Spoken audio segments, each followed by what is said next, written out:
Congratulations, you're the center of the universe. Actually, you're not. In fact, let me put this into perspective. The universe is so big if Earth disappeared tomorrow. The rest of the cosmos wouldn't even blink. Oh, well, whatever. And yet here you are, stressing out because your friend hasn't texted you back in 10 minutes. Imagine this. You're one of over 8 billion people on Earth. 8 billion. To put that into perspective, if every person was a single second, we'd be sitting here for 250 years just to count them all. Now let's zoom out. Those 8 billion people, they're just the current population. Over 100 billion humans have ever lived, and the vast majority of them are forgotten. Can you name your great-great-great-grandparents? Didn't think so. That's about 4 generations back. 4. Most of us won't even make it past 2. At best, someone might say, oh yeah, Grandpa used to like, soup. Yummy, yummy. And what about time? Let's go further. Humanity has been around for about 300,000 years. Sounds impressive, right? Well, not really. That's a blink in the 4.5 billion year history of Earth. If the planet's timeline were a day, humans would show up in the last 2 seconds before midnight. We're basically the after-credits scene of Earth's blockbuster movie. But Earth isn't even the star of the show.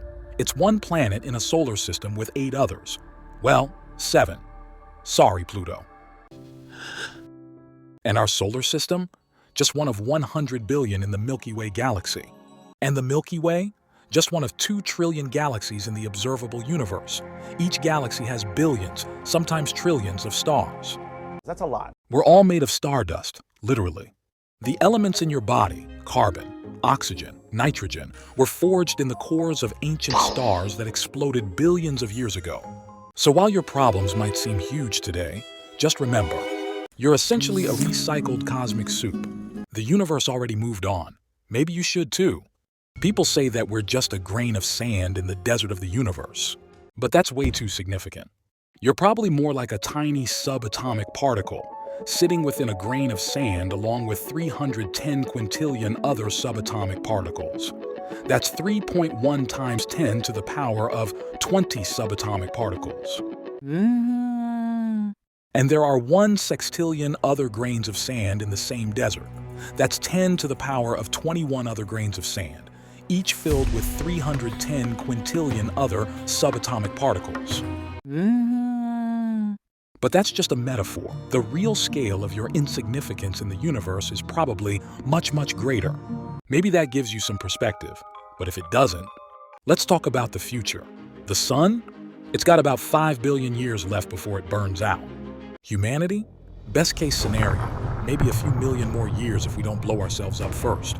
And the universe? It's looking at trillions of years before it either fades into a cold, dark nothingness or collapses back in on itself. We're just a brief, messy intermission in that timeline. And yet here we are, getting upset because our coworker ate our yogurt from the fridge. We all know it was you, Chris. Sorry. Perspective, folks. Does this mean your problems aren't real? Of course not. They feel real. But here's the thing. They're only as big as you make them. When you zoom out, the thing keeping you up at night, whether it's a bad grade, a breakup, or someone cutting you off in traffic, it isn't even a blip on the radar of existence. So maybe next time the world feels like it's ending, remember this. The universe doesn't care. And that's oddly freeing. Because if nothing matters on a cosmic scale, you might as well focus on what makes you happy. Whether that's petting a dog, drinking your favorite type of coffee, or watching trashy reality TV. In the grand scheme of things, you're kind of insignificant, and that's okay. Because when the stakes are this low, why not make the most of your tiny, fleeting moment under the sun? Life's short. The universe is massive. Don't sweat the small stuff. If you enjoyed this video, hit the thumbs up, hit subscribe, turn on notifications, and tell us your thoughts in the comments.